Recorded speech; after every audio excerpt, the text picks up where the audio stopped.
Welcome back.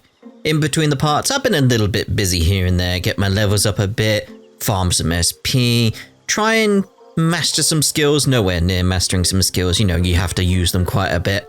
But I did get some more titles, which is always good, but I did find some more owls as well, and I found the ice cream. So, you know, I did that was the major thing, I wanted to find the ice cream, which does involve a scene as well, which I skipped because I want to watch it with you guys. I want to see that happen in the recording sort of thing. So I'll have to rewatch it. It's available in the skits at the camp. So we'll have a look at that. But first, obviously, let's check in with the owls. Oh, indeed. I mean, why wouldn't it be? What, you don't understand it? That's not my problem, that's your problem.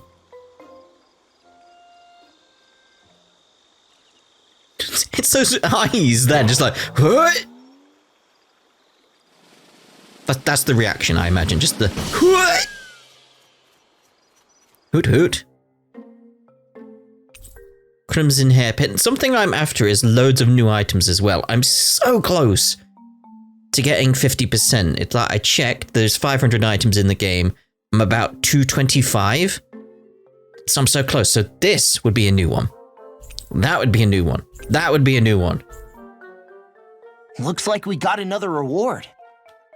I didn't realize that so many still remained. Dahna owls truly are majestic indeed. I thought the Dahna owls had all but died out myself. That's what I get for making assumptions.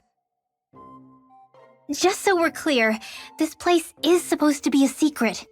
Yes, I'm aware. Places like these should be kept out of the public eye. It's a pity, though. With proper training, they could be made into a magnificent chorus.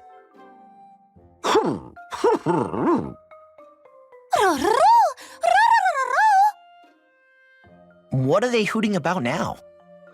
Alphen and Shionne can interpret for us, right? Huh? Oh, no, I mean, it was just a lucky guess last time. Yeah? Maybe you'll be lucky twice. Go on, give it a shot. Really? Well, if you say so. Let's see. Listen to them. Are they really up to the task? What do you mean? You're the one who put them in charge.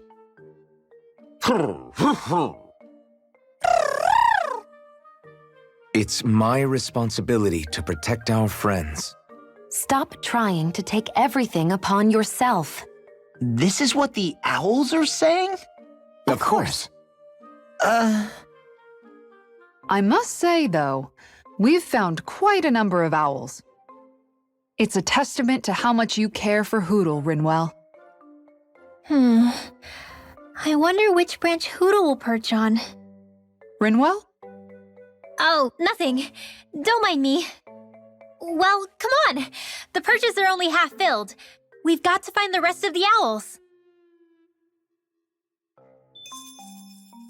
This just exemplifies what I really like about Tales. Like, well, before I had my down point with Tales, I really loved the series, and there was a reason for it, where it had these two elements where it was almost Yakuza-like in a way. Now, bear with me, you'll see what I mean in a minute.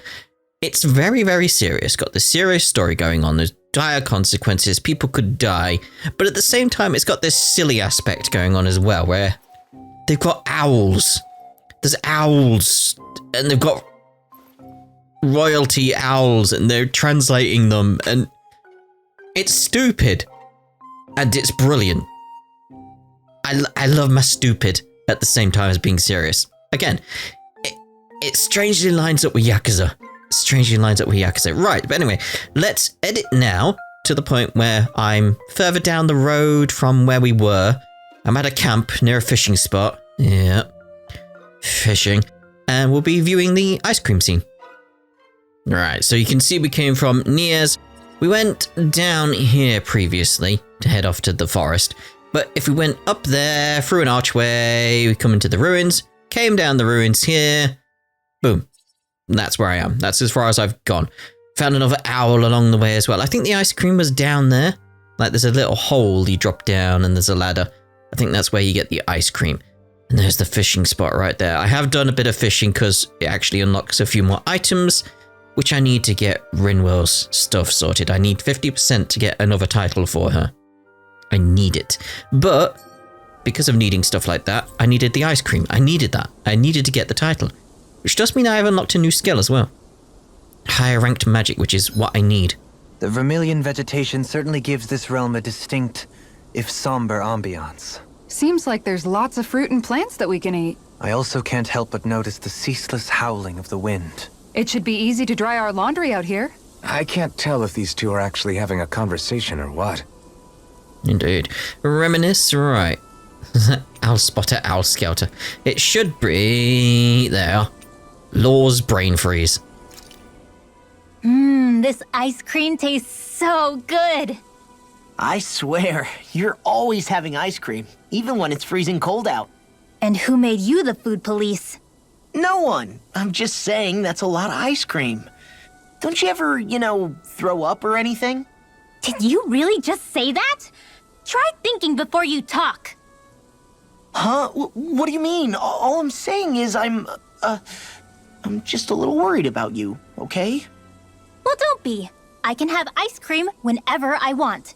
You say that, but you know what's gonna happen if you keep eating ice cream all the time. It's none of your business what I eat or how often. Arguing over the consumption of a frozen dairy product. Ah, to be young. Naive might be more accurate. I expected him to actually have a brain freeze, really like Turk from Scrubs. Look up Scrubs brain freeze on YouTube and you'll see exactly what I mean. Just a full-on scream from Turk. Fantastic acting. It's over the top, but that's exactly how a brain freeze feels. Something like in my throat right now. I don't know, but I'm gonna rest. I'm gonna feel a scene and I'll sort my throat. Very weird. Okay, let's defense up. Shionne. All done. Come and eat. Rinwell. Rinwell, mind if we chat a little? I noticed you haven't been training Hooty lately. Is he doing okay? Yeah, he's fine. He's been catching fish with Kisara, and he seems to be adjusting his diet on his own, so I'm not as worried as before. Maybe that's his way of pitching in, so you don't have to do everything for him. Yeah, maybe. I guess at some point he started taking a shine to everyone too, just like they did to him. You sound like you're okay with that. Yeah, more than okay, really. It feels natural having Hooty and everyone around. I know what you mean. We all support and take care of each other in our own ways. It's starting to feel like we're almost a family. Huh, I hadn't thought of it like that. So does that make you everybody's dad? Do I really look that old to you? Huh? You don't like that? Okay, how about you be the big brother?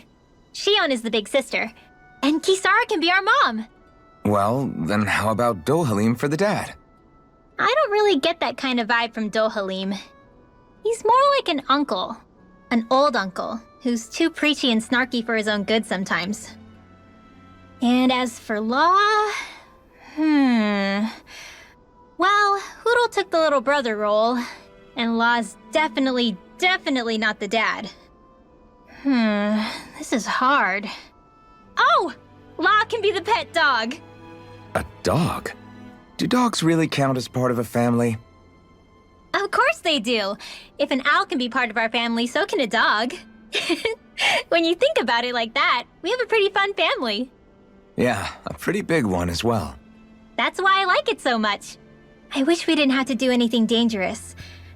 I just want to keep traveling the world with you guys the way we are right now. You okay? Oh, it's nothing. Actually, I think I'm gonna go practice with Hooty for a bit. You can see why she's a bit put off by her own emotions there. It's conflicting in her own mind. Hooty, let me know if you sense anything. It's a good insight into how she's feeling, though. Another day, another Gald. Indeed. Right, let's head on out then. Into the next area, which is where we should be going. Hidden wharf or something?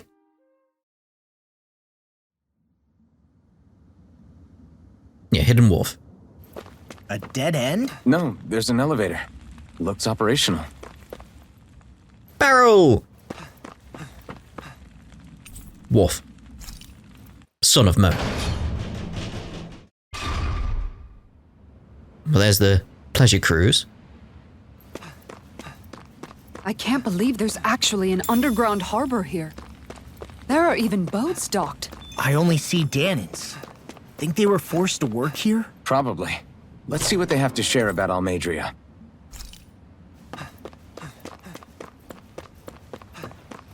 There's nothing in the way of anything major here, really. It's just a wharf, which is interesting. Like, big shipyard. So that's kind of cool. That's a cool looking ship, though. I want to get a look at it before we go on. From this angle. Oh, I'm liking the shading there. That was nice. Yeah, that's a beefy one. That's a beefy boy. The beefy boy. But I'm liking the shadow there, like the sunbeams. Like, that's a nice touch. That's a nice touch. Again, I'm very impressed with this graphically. Because its art style is just so interesting to look at. They're doing a lot with so little. I think that's what I'm impressed by. I always appreciate that kind of aspect. Very oil painting look to it. Basket. You didn't happen to see a lord come by, did you? Sorry, friend, but she just left. Came by with a whole posse of underlings, boarded her ship, and took off at first wind. We damn near got blown away. She was that much in a hurry. Damn! So we missed her! You guys trying to go after her? Need a ride? Are you saying you know how to steer a ship? Spent most of my life chained to the deck of some ship or other. Yeah, I know my jib from my boom. We don't know how dangerous it'll be. Better you give us the boat and stay on solid ground. Whoa there! You been out on the water before? The sea ain't nobody's friend, you know. You need a sea dog like me, or you'll sink her before she makes it out the harbor. We're losing time. Sir, we're in your debt. Now that's more like it. Name's Mahavar. Just give me a holler when you're all set and we'll set sail. He's got a Sid vibe to him, hasn't he? Right, let's set sail. Ready to go? Yep. Alright, just hold on tight, because it's gonna get bumpy.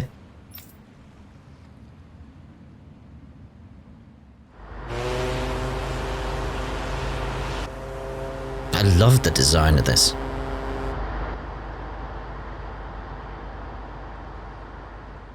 Something so simple yet elegant.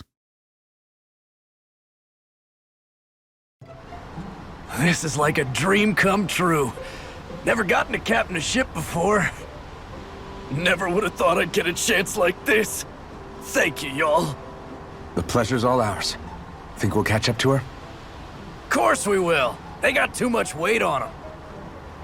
Meanwhile, this ship's carrying nothing but us salty scalawags. They got a good head start on us, but we can take them. Do you know if there are any Dahnans on that ship? Couldn't say for sure. On the one hand, seeing as it's supposed to be something of another castle, I'd reckon they probably wouldn't let a bunch of Dahnans on board. On the other hand, I'd be real surprised if the Renans were able to pilot that thing all by themselves. In any case, it's gonna be a while before we reach her. Until then, you're all free to do whatever. Just don't fall in the ocean. I'll try not to, yeah. Party disbanded. I know Mahavar said we could take it easy, but there's not exactly a lot to do on this boat. I guess I'll check in on everyone and see how they're holding up. Alright, Lo, how you doing, mate? I took a look around inside the ship just in case, but I didn't find anything that looked like it might be suspicious. Thanks, I appreciate it. You know, it wasn't until I left Calaglia that I finally realized just how big the world is. When we tore down the wall in Calaglia, and I could finally see the horizon in the far-off distance, I had the exact same thought. Yeah, somehow the sea is different though. I'm not sure just how to put it. It's almost as if it just goes on forever. I bet my old man would have been blown away by this view. Yeah. Ever since he died, I've been thinking about what it was that he was really trying to say to me at the end. I keep going over his words again and again. And heck, maybe I'm just overthinking it all. But still, sometimes I wonder if it could have turned out differently. If there was something I could have done. But no matter how much I play it back, I'm still no closer to finding any answers. And then there's everything with Rinwell. I stopped her from killing Almadria, but was that really the right thing to do? Or did I just end up making things harder for her? I feel like such a screw-up. You're not the only one. I keep asking myself what Zephyr would have done had he been here. Like I think, how would Zephyr have handled Rinwell? Yeah, I think he definitely would have stopped her. No doubt about it. And that's exactly what you did, Law. I think he'd be really proud of you. Alphen. Zephyr's not the worst yardstick to measure ourselves against. Let's both do our best to make him proud. Sounds like a deal. Thanks, Alphen. That was a great thing for Alphen to say. Absolutely fantastic. Like, and he's correct as well. It's just what Law needed to hear, but it's perfectly correct. Like, yeah, Zephyr would be proud of him for what he did. Like, you chip off the old block, Law. I thought you were really terrible at first. Like a terrible person. But now it's like, nah, it's just, you're trying to do yourself proud. I'm trying to make your father proud as well, and all these types of things. Like, he might be my favorite character because his story is very interesting and the trauma he's gone through and how he's facing it. I'm really liking his character. I'm really liking it. Hold that pose long enough and someone might just come along and paint you. Any artist who'd see fit to paint me needs their eyes tested. What can you tell me about Almadria? Not as much as you'd probably wish. I only ended up crossing paths with her a handful of times, after I was chosen to be a lord on Lenegus. Ah, right. I almost forgot about Lenegus. How much do you think they know about what's been going on down here? It's safe to assume they know everything, though I know not why they choose to remain uninvolved. Perhaps they see what's been happening as just part of the ongoing crown contest. Even what Almadria did? Has it really reached the point where her actions are seen as normal? Not to my knowledge, no. At its core, the crown contest is a competition to see who can amass the most astral energy. And to amass such energy, slaves are needed to collect it from. It's therefore against the Lord's interest to kill them. So then why would Almadria do something like that? We must remember that time is running out in the crown contest. Perhaps her hand was forced, so to speak. It is a way to accrue astral energy faster and in larger quantities than through slave labor. Doing so kills off that labor force, obviously, but it is a means to an end nonetheless. No one could have foreseen that something like the Hollowing would arise back when the contest was first conceived.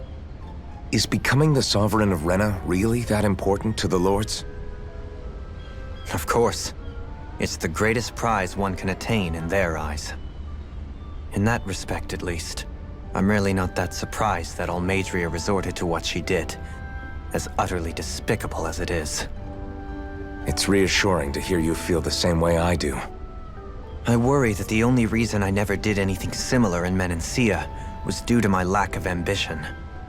If you didn't want to be reminded of your past, you could have just plugged your ears. You think too highly of me. I'm afraid I must respectfully disagree. I'm not nearly as virtuous of a person as you might wish to believe. If that's so, would you have been so shaken up when Kisara lost her brother? Why else would you turn your back on your own kind and choose to fight for Miguel's dream? Aren't we just Dahnans? A curious choice of words. Did what you see in Mahag Sar hit you that hard? What Deadheim did to that city, he didn't liberate anyone. Anyone who refused to follow him was an enemy in his eyes. 300 years of Renan rule taught him nothing. What I have come to understand is that the conflict extends beyond Dahna versus Renan. There is an internal quarrel as well. I mean to bring about a true, lasting coexistence in Menancia. But there are more walls we must topple first. And you don't think you can pull it off? Well, you seem to think you can, at least. Does that make us enemies? Insofar as an exchange of swordplay, no, it doesn't. Not good enough for you? Are you really... Forgive me. I will continue to fight by your side a while longer. That much I have decided.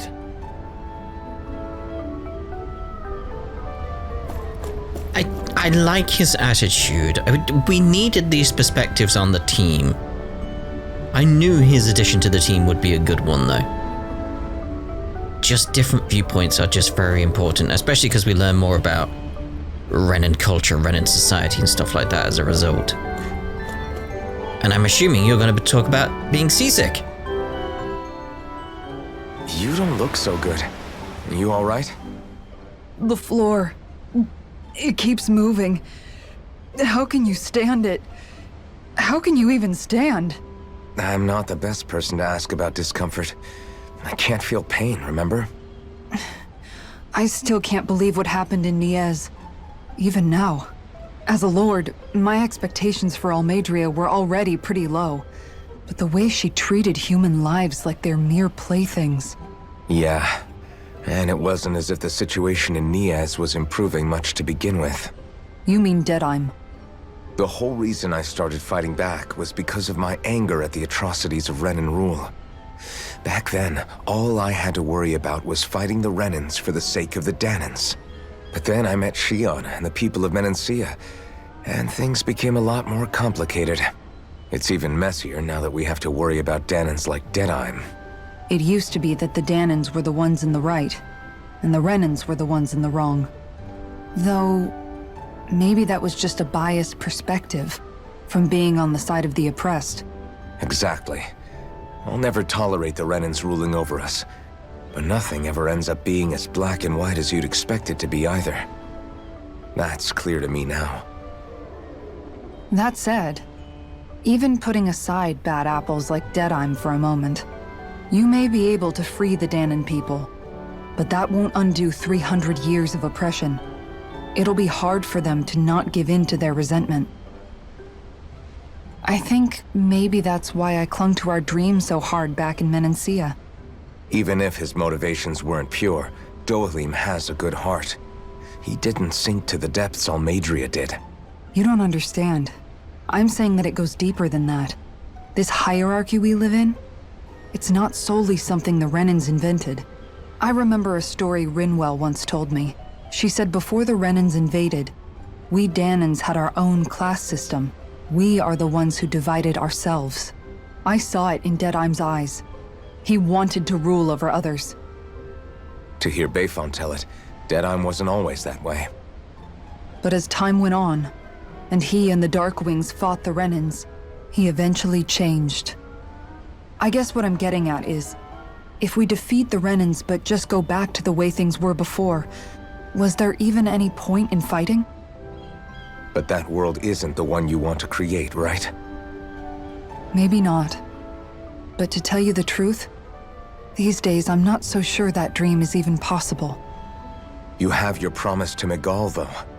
Your home and the people of Menancia are depending on you. I know. My brother. He truly believed in his dream of coexistence.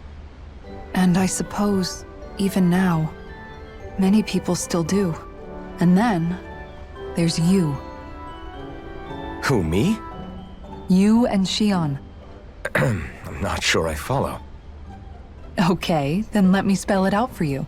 How many other Renans and Dahnans do you know that get on as spectacularly as the two of you? I don't know that I'd say spectacularly. Well, I suppose it's really all a matter of how you look at it, isn't it? I really don't see what you're getting. I think I'm getting seasick again. Sorry. Can you just give me a wide berth for a few minutes? I'd say he should tell her to look at the horizon, but this is really a new thing for them, isn't it? So they're not going to understand these little things like that. Like, she's not used to going on big boats on the ocean, Alphen isn't. They don't know the whole look at the horizon, because it's the bobbing, the motion that causes the seasickness. But not the actual bobbing, it's just the feeling of like stuff is moving and it's causing motion sickness. Focus on something that's not moving. And what's not moving in this scenario? The horizon.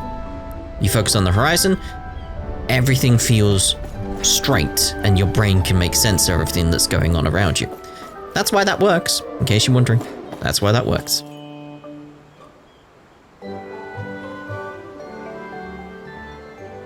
This is going to be a conversation.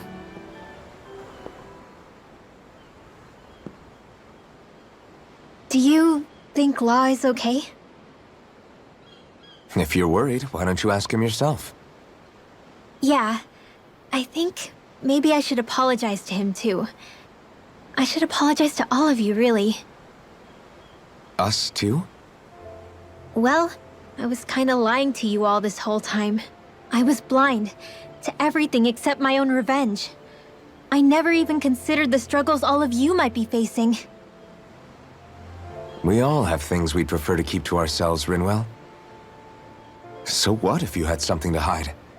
It doesn't undo the good that you've done, or the people that you've helped save along the way. But that's not what I mean. I know. You're talking about Almadria, right? Yeah. I hate her, Alphen. I can't stop hating her. Even just thinking about her makes my head feel like it's going to explode. But it's not just her. I think about the way Law looked at me. I hated the Lord who killed my parents. And I hated the Renans I had to travel alongside. And yet, Ceslodius Dahnans backstab each other like it's a normal way of life. And Mahag Sar has people like Deadheim. But then there are people like Law and Shionne. It's all just too much. I don't know what to think anymore. Law never said that you had to forgive Almadria. It's only natural you would hate your family's murderer. But what? Law left home because of how much he hated his father. As a result of that, well, I think Law spent a lot of time thinking about how they never got to make things right. And if I had to guess, killing Ganabel didn't make any of those feelings go away. Law let revenge fuel him, and I think now he's afraid you'll do something you'll regret. Afraid? Whatever happens to Almadria when this is all over is up to you. I'll respect whatever choice you make. Just think it over carefully for me, okay? You still have time. Okay. Thanks, Alphen.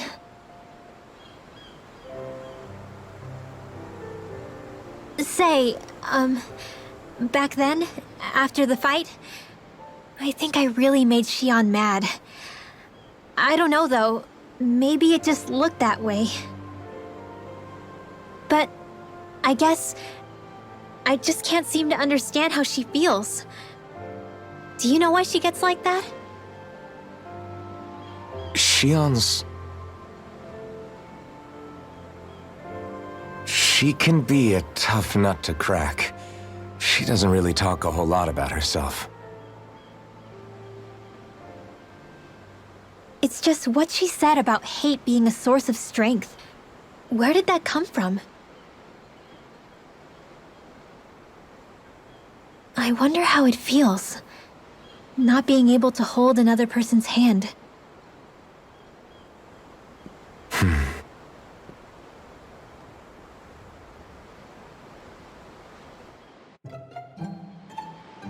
Yeah, I really feel that's what her story is about. That's why she's so distant with people, because anybody she gets close with, get zapped. And then in comes Alphen, who doesn't get hurt by it. She can finally touch another person, she can finally interact with people. That's something she's been craving, I feel. Because human touch is needed by most of us. Like, we need it. It's why we like hugs and stuff. May not like it for too long, may not always like it, but we need it every so often. We need it. It's part of... It's probably built into our DNA in some ways. It's part of our social cues and stuff like that, but at a very, very base level. But I'm thinking, because Shionne's the last one we haven't spoken to, I'm actually going to leave that to the start of the next part. Because I feel like that'll be a good lead into where we go next, because we'll speak to Shionne, and then we'll probably get to wherever we're sailing. So we'll see you in the next part. Ta-da for now.